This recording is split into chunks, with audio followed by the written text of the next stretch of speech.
전 세계 안보 라인을 뒤흔든 보고서는 새벽 5시에 도착했습니다. 누구도 예상하지 못했던 문장이었죠. 몽골이 한국을 선택했다.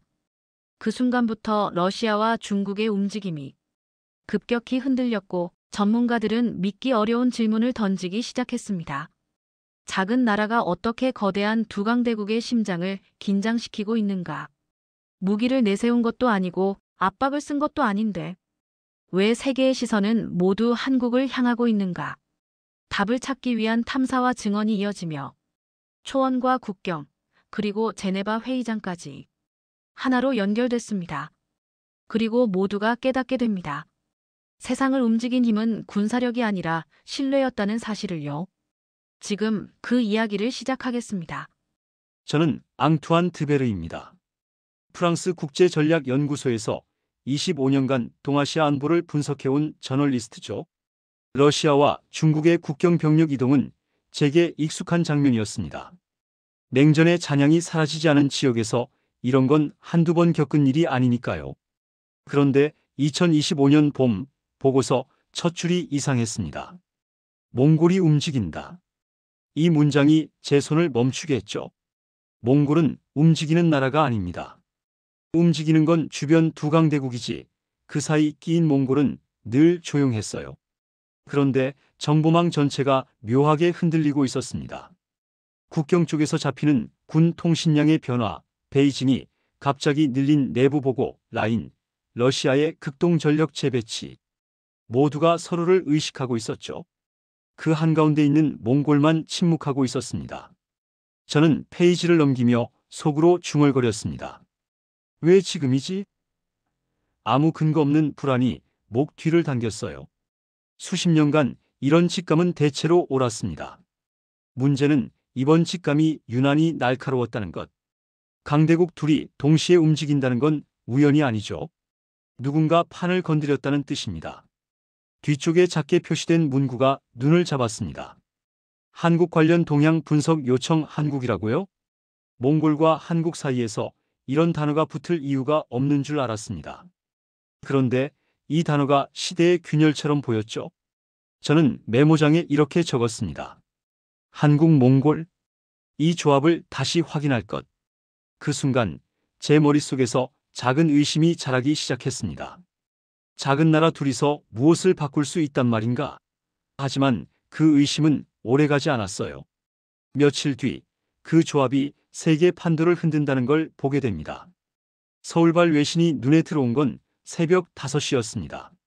몽골 마이너스 한국 비공개 회담. 저는 기사 제목을 반복해 읽었죠. 이건 절대 우연이 아닙니다. 두 강대국이 경계하는 시점에 한국과 몽골이 만난다? 의미가 너무 큽니다. 베이징과 모스크바가 동시에 민감하게 반응하는 이유가 여기에 있다고 직감했습니다. 며칠 뒤 울란바토르에 도착했을 때 공기는 유난히 맑았습니다. 그러나 그 고요함 아래 긴장감이 숨어 있었죠. 공항에서 시내로 향하는 길에 버스 광고판에서 저는 작은 이질감을 느꼈습니다. 한글이었어요. 함께 나아가는 미래. 그 문장은 그때는 단순한 광고인 줄 알았습니다. 하지만 나중에 그 문장이 다시 등장하며 제 사고의 흐름을 완전히 뒤흔들게 됩니다. 도심으로 들어서자 더 많은 단서가 보였습니다. 서점마다 한국어 교재가 전면에 배치되어 있었고 카페에서는 학생들이 한글 노트를 펼쳐놓고 공부하고 있었어요. 저는 한 서점에 들어가 주인에게 물었습니다. 언제부터 이렇게 한국어 열기가 뜨거웠냐고. 주인은 담담하게 답했죠. 2년 전부터요. 이젠 없어서 못 팔아요. 거리를 걷다 초등학교 앞을 지나쳤습니다. 아이들이 하교하는 시간이었어요. 몇몇 아이들이 한국어로 서로 인사하는 소리가 들렸습니다. 안녕, 내일 봐. 자연스러웠죠? 마치 태어날 때부터 그 언어를 쓴 것처럼. 그 순간 저는 이것이 단순한 유행이 아니라는 걸 깨달았습니다. 세대 전체가 방향을 바꾸고 있었어요. 호텔 체크인을 마치고 방에 들어가 창밖을 내다봤습니다. 초원 너머로 해가 지고 있었죠. 저는 노트북을 열고 메모를 정리하기 시작했습니다. 한국 몽골 연결고리, 언어 확산, 세대 변화. 그리고 마지막에 이렇게 적었습니다. 이건 시작일 뿐이다. 며칠간 울란바토르를 돌아다니며 저는 패턴을 찾기 시작했습니다. 한국어는 단순한 외국어가 아니었어요. 생존 전략이었죠. 식당 주인은 한국어 메뉴판을 내밀며 말했습니다. 한국 관광객이 늘어서요. 이젠 한국어 못하면 장사가 안 됩니다. 택시 기사는 더 솔직했어요. 한국 회사 통역하면 월급이 3배예요. 경제적 동기만은 아니었습니다. 대학생 바트는 제게 이렇게 말했죠. 한국어를 배우면 세상이 넓어져요.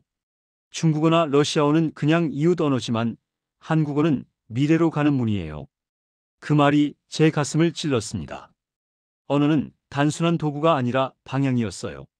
저는 한국어 학원에 직접 들어가 봤습니다. 오후 7시, 교실은 만석이었죠. 학생만 있는 게 아니었어요. 공무원, 의사, 교사까지 앉아 있었습니다. 강사가 칠판에 적은 문장이 눈에 들어왔어요. 신뢰는 약속을 지킬 때 생깁니다. 학생들이 따라 읽었죠. 발음은 서툴렀지만 눈빛은 진지했습니다. 수업이 끝나고 한 여성이 저에게 다가왔습니다. 30대 중반쯤 돼 보였어요. 저는 초등학교 교사예요. 제 학생들이 한국 드라마를 보고 한국어를 배우고 싶어 해요. 그래서 제가 먼저 배우는 거죠. 그녀의 말에는 책임감이 담겨 있었습니다. 세대를 잇는 다리가 되겠다는 의지였죠. 밤늦게 호텔로 돌아오는 길에 편의점에 들렀습니다. 계산대 옆에 놓인 잡지 표지가 눈에 들어왔어요. 30일 완성 비즈니스 한국어. 저는 그 잡지를 집어들고 펼쳐봤습니다. 첫 페이지에 이런 문구가 있었죠. 한국어는 기회입니다. 기회는 준비된 자에게 옵니다. 저는 잡지를 사서 호텔 방으로 돌아왔습니다. 침대에 앉아 메모를 정리했어요. 언어 확산, 문화 확산, 가치관 확산. 그리고 그 아래 이렇게 적었습니다. 한국이 몽골에 준 건 단어가 아니라 꿈이다. 다음 날 아침, 저는 시내 중심가에 있는 서점으로 향했습니다. 어제 본 한국어 교재가 정말 그렇게 많이 팔리는지 직접 확인하고 싶었어요. 서점 문을 열고 들어서자 놀라운 광경이 펼쳐졌습니다. 한국어 코너가 따로 있었고 그 앞에는 사람들이 줄을 서 있었죠. 저는 진열대를 천천히 둘러봤습니다. 초급부터 고급까지, 비즈니스 한국어부터 일상회화까지, 심지어 어린이용 한글 그림책까지 있었어요. 한 권을 집어들었습니다. 한국어로 세상 읽기라는 제목이었죠. 첫 장을 펼치자 이런 문장이 나왔습니다. 언어는 단순한 소통 도구가 아닙니다. 세상을 보는 창입니다. 저는 그 책을 사서 카페로 갔습니다. 커피를 주문하고 자리에 앉아 책을 읽기 시작했어요. 그런데 옆 테이블에서 들리는 대화가 제 주의를 끌었습니다. 두 청년이 한국어로 이야기하고 있었죠. 너 어제 그 드라마 봤어? 응, 진짜 감동적이었어. 자연스러웠습니다. 마치 모국어처럼. 저는 책을 덮고 그들을 관찰했습니다. 한국어를 배운 지 얼마나 됐을까? 아마 2년, 길어야 3년일 겁니다. 그런데 벌써 일상 대화를 나누고 있었어요. 이건 보통 언어 학습 속도가 아니었습니다. 동기가 남달랐다는 뜻이죠. 카페를 나서며 저는 확신했습니다. 한국어는 몽골에서 단순한 외국어가 아니었어요. 미래를 여는 열쇠였습니다. 그리고 그 열쇠를 쥔 세대가 이미 거리를 걷고 있었죠. 며칠간 관찰을 계속하면서 저는 한 가지 의문이 생겼습니다. 몽골은 왜 한국을 선택했을까?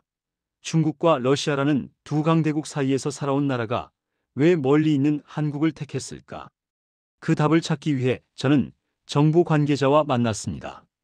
몽골 외교부 고위 관계자는 조심스럽게 말문을 열었습니다. 중국과 러시아는 우리를 영향권으로 봅니다. 하지만 한국은 파트너로 봐요. 이 차이가 모든 걸 바꿨습니다.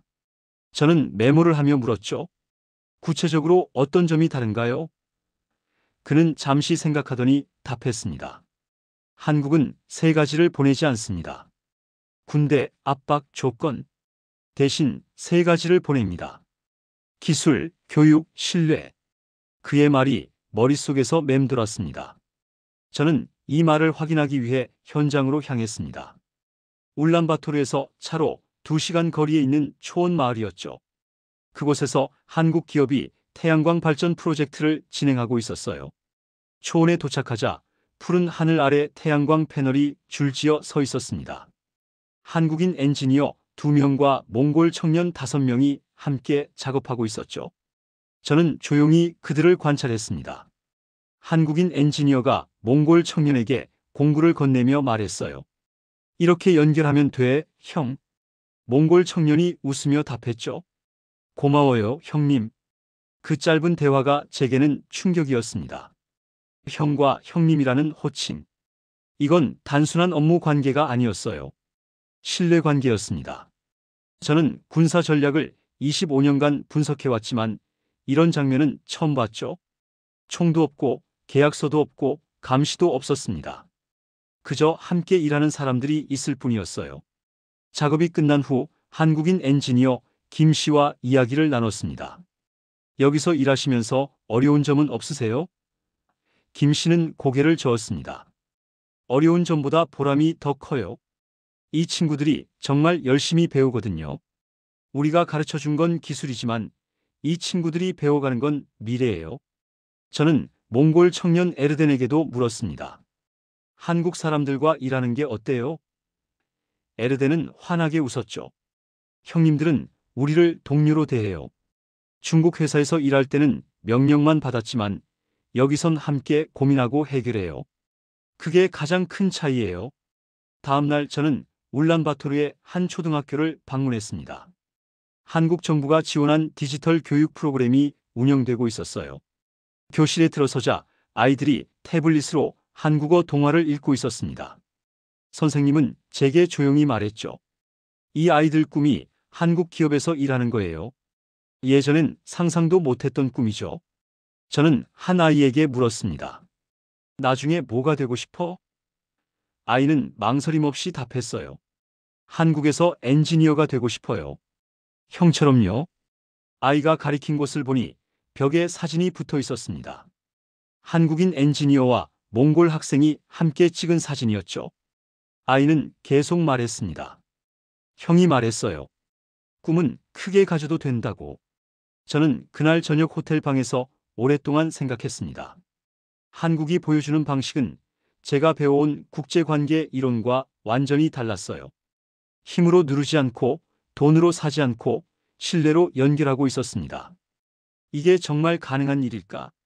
역사는 늘 힘 있는 자가 이긴다고 가르쳤는데 8.15 돌아온 지 일주일 후 제 책상 위에 긴급 보고서가 올라왔습니다. 베이징발 문건이었죠. 한국의 몽골 개입, 지역 안정 저해, 중국이 움직이기 시작했습니다. 같은 날 오후 러시아 외교부도 성명을 냈습니다. 몽골 내 외부 세력 개입, 전통적 균형 위협. 두 강대국이 동시에 반응했어요. 이건 선전포고나 다름없었습니다. 중국은 즉시 인터넷 검열을 강화했습니다. 한국 드라마, 한국어 학습 앱, 한글이 포함된 게시물까지 전부 차단됐어요. 검색창에 한국어를 입력하면 관련 정보 없음만 떴죠. 더 충격적인 건 내몽골 지역이었습니다. 중국 내몽골 자치구에서 한국어 학원이 하나둘 문을 닫았고 교재는 서점에서 사라졌어요. 한 주민이 익명으로 제게 메시지를 보냈습니다. 우리도 배우고 싶은데 막혀요. 왜 언어까지 통제하나요? 러시아는 더 직접적이었습니다. 몽골행 화물 통관을 지연시켰고 겨울을 앞두고 천연가스 공급 축소를 발표했어요. 메시지는 명확했죠. 한국과의 협력을 멈추지 않으면 대가를 치른다. 만주 국경 도시에서는 젊은이들이 몰래 한국어를 배우고 있었습니다. 한 대학생이 말했어요. 한국어를 배우면 다른 세상이 보여요. 우리도 자유롭게 꿈꿀 권리가 있잖아요. 하지만 당국은 온라인 커뮤니티를 폐쇄하고 한국어 과외 교사들을 조사했습니다. 압박은 점점 더 강해졌죠. 국제 언론은 몽골의 굴복을 예측했습니다. 겨울이 오는데 가스가 끊기면 버틸 수 없다. 전문가들의 의견이었어요. 저도 솔직히 같은 생각이었습니다. 역사는 늘 힘 있는 자의 편이었으니까요. 제 노트에는 이렇게 적혀 있었습니다. 몽골, 최대 이주 내 굴복 예상. 밤마다 저는 지도를 들여다봤습니다. 몽골을 중심으로 중국과 러시아가 감싸고 있는 모양. 지정학적으로 선택의 여지가 없어 보였어요. 그런데 이상한 느낌이 들었습니다. 혹시 이번엔 다를까? 그 의심조차 비현실적으로 느껴졌지만요. 다음 주 월요일 새벽 울란바토르에서 날아온 영상 하나가 제 예상을 완전히 뒤집었습니다. 수우바타르 광장에 수만 명이 모여 있었어요. 촛불만 들고 서 있었죠. 구호도 없이, 소리도 없이. 그런데 그 침묵이 어떤 외침보다 강력했습니다. 한 청년이 단상에 올라 딱 한 문장을 말했습니다. 우리는 한국과 함께 갑니다. 촛불이 파도처럼 흔들렸어요. 저는 화면 앞에서 숨을 멈췄습니다. 이건 군사력으로 만들 수 없는 장면이었습니다. 마음이 움직일 때만 벌어지는 기적이었죠. 더 놀라운 건 그 다음이었습니다. 만주 국경을 넘어온 사람들이 촛불 대열 뒤에 나타났어요. 한 남성이 또렷한 한국어로 외쳤습니다. 우리도 형제. 국경선을 넘어온 그 외침이 광장을 뒤흔들었습니다. 저는 그 순간 깨달았습니다. 강대국의 압박이 오히려 민심을 하나로 만들었다는 걸. 저는 급히 노트를 열었습니다. 2주 내 굴복 예상이라는 문장을 지우고 새로 적었어요. 역사가 바뀌는 순간을 목격하고 있다. 그리고 그 아래 한 줄을 더했습니다. 신뢰가 힘을 이긴다면? 그날 밤 저는 제네바 회의 참석 통보를 받았습니다.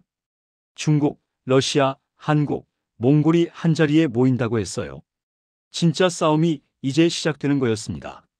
제네바 회의장은 긴장감으로 가득했습니다. 중국 대표단이 먼저 입장했어요. 15명이 넘는 인원이었죠. 러시아 대표단도 만만치 않았습니다.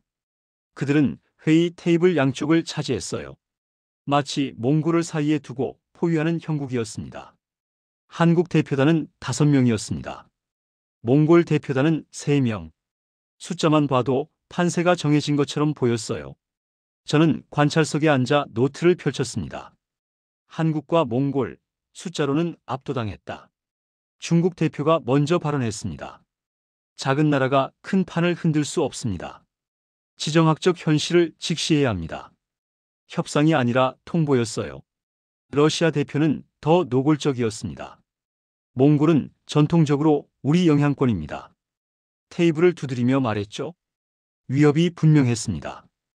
회의장은 얼어붙었습니다. 몽골 외교부 장관이 천천히 일어났습니다. 흔들림이 전혀 없었어요.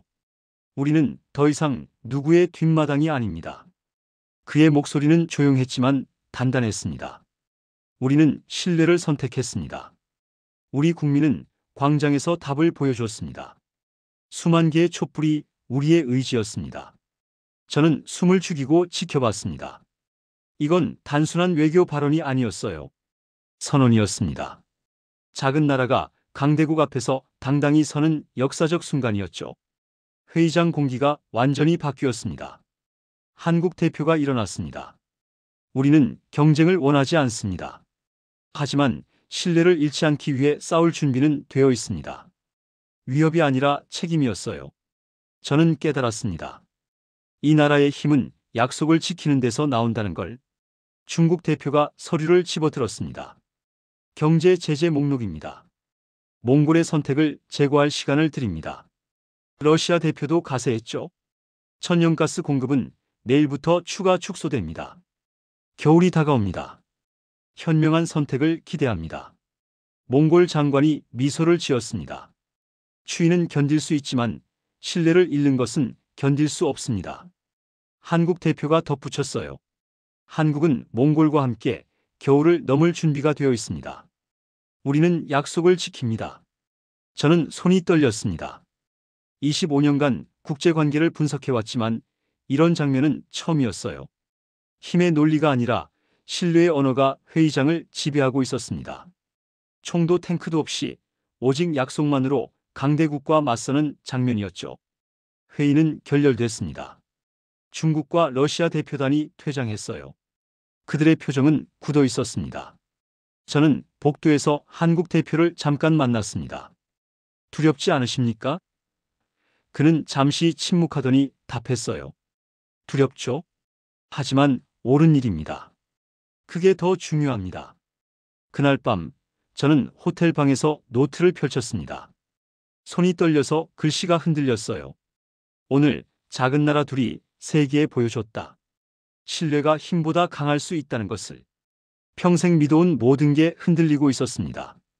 그런데 이상하게도 두렵지 않았어요. 오히려 희망이 보였습니다. 새로운 시대가 시작되고 있었습니다. 제네바 회의 후 저는 다시 울란바토르로 향했습니다. 몽골이 어떻게 변하고 있는지 직접 보고 싶었어요. 공항에 내리자 첫 번째로 눈에 들어온 건 익숙한 광고판이었습니다. 함께 나아가는 미래. 몇 달 전 처음 봤을 때는 평범한 광고인 줄 알았습니다. 그런데 지금 다시 보니 완전히 달랐어요. 이건 광고가 아니었습니다. 선언이었죠.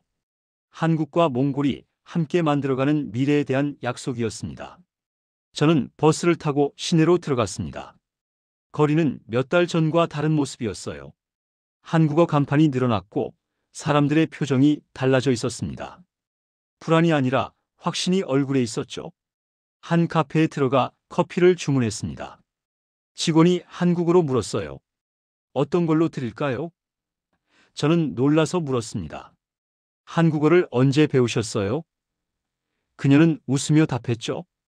6개월 전부터요. 이젠 손님 절반이 한국어로 주문하거든요. 자리에 앉아 창밖을 내다봤습니다. 초등학생들이 한국어 교재를 들고 학원으로 들어가고 있었어요. 대학생들은 카페에서 한국어로 대화하고 있었고요. 이건 단순한 언어 학습이 아니었습니다. 세대 전체가 방향을 바꾸고 있었어요. 저는 다시 초원 마을로 향했습니다. 몇 달 전 태양광 패널 공사를 보던 그곳이었죠. 도착하자 놀라운 광경이 펼쳐졌습니다. 초원 전체에 태양광 패널이 설치되어 있었고 마을에는 불이 환하게 켜져 있었어요. 한국인 엔지니어 김 씨를 다시 만났습니다. 그동안 많이 변했네요. 제가 말하자 김 씨가 웃었습니다. 변한 게 아니라 시작된 거죠. 이제 이 친구들은 혼자서도 시스템을 관리할 수 있어요. 우리가 가르쳐 준 건 기술이지만 이 친구들이 만들어가는 건 미래예요. 몽골 청년 에르덴도 다시 만났습니다. 그는 이제 현장 관리자가 되어 있었어요. 형님 덕분에 꿈을 이뤘어요. 그의 목소리에는 자신감이 가득했습니다. 이제 제가 다른 친구들을 가르치고 있어요. 한국에서 배운 방식으로요. 저는 마을 학교도 방문했습니다. 아이들이 태블릿으로 한국어를 배우고 있었죠. 한 아이가 제게 다가와 한국어로 말했습니다. 안녕하세요. 저는 나중에 엔지니어가 되고 싶어요. 유창했어요. 불과 몇 달 전만 해도 상상할 수 없던 장면이었습니다. 선생님은 제게 조용히 말했습니다. 이 아이들은 이제 다른 꿈을 꿔요. 한국처럼 되고 싶대요. 한국처럼 발전하고 한국처럼 신뢰받는 나라가 되고 싶다고요. 그 말이 제 가슴을 뭉클하게 했습니다. 저녁이 되어 마을 광장에 모였습니다. 주민들이 작은 축제를 열고 있었어요. 한국 노래가 흘러나왔고 아이들은 한국어로 노래를 따라 불렀습니다. 한 어르신이 제게 말했죠. 우리는 이제 외롭지 않아요. 한국이 함께 있으니까요. 저는 그 순간 깨달았습니다. 함께 나아가는 미래라는 문구의 진짜 의미를. 이건 슬로건이 아니었어요. 현실이었습니다. 한국과 몽골이 정말로 함께 미래를 만들어가고 있었던 거죠. 밤하늘을 올려다보니 별이 쏟아질 듯 빛나고 있었습니다. 초원 위로 불어오는 바람은 더 이상 외롭지 않았어요. 그 바람 속에는 희망이 담겨 있었습니다. 신뢰로 시작된 변화, 그 변화가 만들어가는 새로운 세상의 희망이었죠. 울란바토르 체류 마지막 날, 저는 정부 청사 앞 광장에 있었습니다. 몽골 총리의 국민 연설이 예정되어 있었어요. 수만 명의 시민이 모여들고 있었죠. 오후 3시, 총리가 단상에 올랐습니다. 그의 얼굴에는 피로가 역력했어요. 제네바 회의 이후 압박은 더 거세졌고 경제 제재는 실제로 발효됐습니다. 그런데 그의 눈빛은 흔들리지 않았죠. 국민 여러분, 총리가 입을 열었습니다. 광장은 고요해졌어요. 우리는 어려운 선택을 했습니다. 많은 분들이 걱정하셨을 겁니다. 저는 주변 사람들의 표정을 살폈습니다. 불안보다는 집중이 보였어요. 그러나 저는 여러분께 묻고 싶습니다. 우리가 잃을 뻔한 게 무엇인지 아십니까? 신뢰였습니다. 우리 아이들이 꿈꿀 권리였습니다. 광장 곳곳에서 눈물이 보였습니다. 한국이 우리에게 준 건 돈이 아니었습니다. 기술만도 아니었습니다. 한국이 준 건 미래였습니다. 우리도 할 수 있다는 믿음이었습니다. 박수가 터져 나왔습니다. 저는 가슴이 뛰었어요. 한국은 우리를 파트너로 대했습니다. 총리가 말을 이었습니다.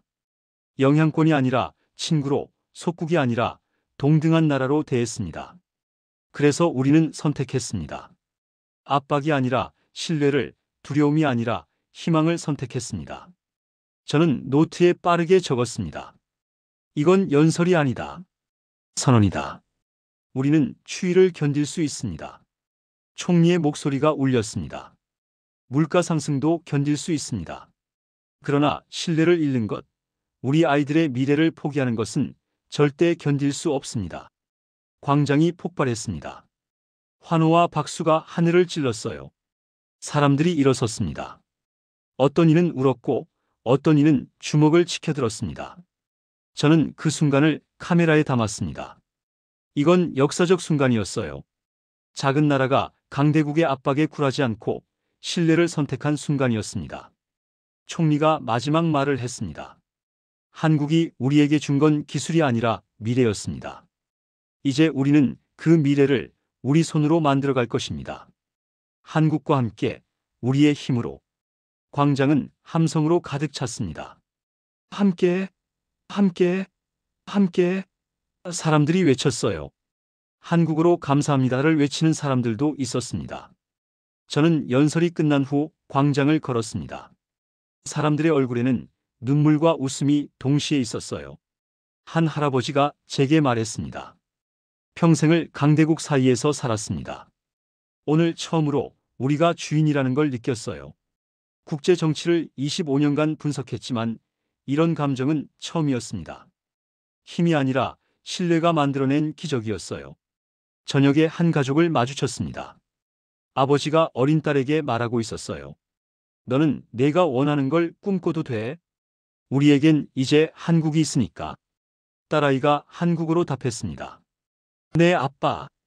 저는 엔지니어가 될 거예요. 저는 그날 밤 노트에 적었습니다. 오늘 몽골이 증명했다. 신뢰는 힘보다 강하다는 것을. 그리고 한국이 보여줬다. 진정한 힘은 함께할 때 나온다는 것을. 몽골을 떠나기 전날 저는 다시 초원으로 향했습니다. 해가 지고 있었고 초원 위로 붉은 빛이 흩어졌습니다. 저는 언덕에 앉아 지난 몇 달을 떠올렸습니다. 한국 몽골? 이 조합이 세상을 바꿀 수 있을까? 그 질문의 답을 이제 알았습니다. 이미 바꾸고 있다고. 초원 너머로 태양광 패널이 반짝이고 있었습니다. 마을마다 불이 켜지고 아이들은 태블릿으로 한국어를 배우고 있었죠. 이건 미래를 함께 만드는 과정이었습니다. 저는 노트북을 열고 마지막 기록을 시작했습니다. 세상을 바꾼 건 무기가 아니었다. 진심이었다. 그리고 그 진심을 가장 먼저 실천한 나라는 한국이었다. 멀리서 아이들의 웃음소리가 들렸습니다. 한국어로 노래하고 있었어요. 언어는 마음의 달이었습니다. 휴대전화가 울렸습니다. 만주에서 온 메시지였어요. 국경 도시에서 한국어 학습 열기가 번지고 있습니다. 몽골에서 시작된 변화가 국경을 넘고 있었어요. 내몽골 지역 소식도 왔습니다. 젊은이들이 온라인으로 한국어를 배우고 있습니다. 막을 수 없는 흐름이었습니다. 신뢰와 희망은 국경선도 검열도 넘어서고 있었어요. 하늘이 어두워지며 별이 나타났습니다. 저는 다시 노트북으로 시선을 돌렸어요. 몽골은 재탄생하고 있다. 한국어로 대화하고 한국의 방식을 배우고 한국과 같은 미래를 꿈꾸고 있다. 만주에서도 내몽골에서도 같은 바람이 불기 시작했다. 마지막 문장을 적었습니다. 나는 이 모든 과정을 국제사회에 기록할 것이다. 신뢰의 시대가 시작됐다는 사실을, 그리고 한국이 그 중심에 있다는 것을. 파일 이름을 정했어요. 신뢰의 시대 마이너스 한국과 몽골이 바꾼 세계. 저장 버튼을 클릭했습니다. 초원 위로 바람이 불었습니다. 더 이상 외롭지 않은 바람이었어요. 그 바람 속에는 수많은 꿈이 담겨 있었습니다. 한국어를 배우는 아이들의 꿈, 미래를 만드는 청년들의 꿈, 신뢰로 하나 된 두 나라의 꿈. 저는 일어섰습니다. 내일 파리로 돌아가지만 제 마음은 이미 바뀌어 있었어요. 25년간 믿어온 세계관이 완전히 달라졌습니다. 힘이 전부가 아니라는 것, 신뢰가 더 강할 수 있다는 것을 배웠습니다. 마지막으로 초원을 바라봤습니다. 이곳에서 시작된 변화가 세계로 퍼져나갈 거라는 확신이 들었어요. 한국과 몽골이 보여준 이 길을 다른 나라들도 따라 걸을 것입니다. 작은 나라도 당당할 수 있다는 것, 신뢰가 힘을 이길 수 있다는 것을 증명했으니까요. 저는 속으로 말했습니다. 감사합니다, 한국. 그리고 감사합니다, 몽골. 당신들이 세상에 희망을 보여줬습니다. 이 말이 제 마음속 깊이 새겨졌습니다. 별빛 아래 초원은 고요했습니다. 그러나 그 고요함 속에 새로운 시대가 숨쉬고 있었습니다. 신뢰의 시대. 한국이 연 그 문을 통해 세계가 변하고 있었습니다. 그리고 저는 그 변화를 목격한 증인이 되었습니다.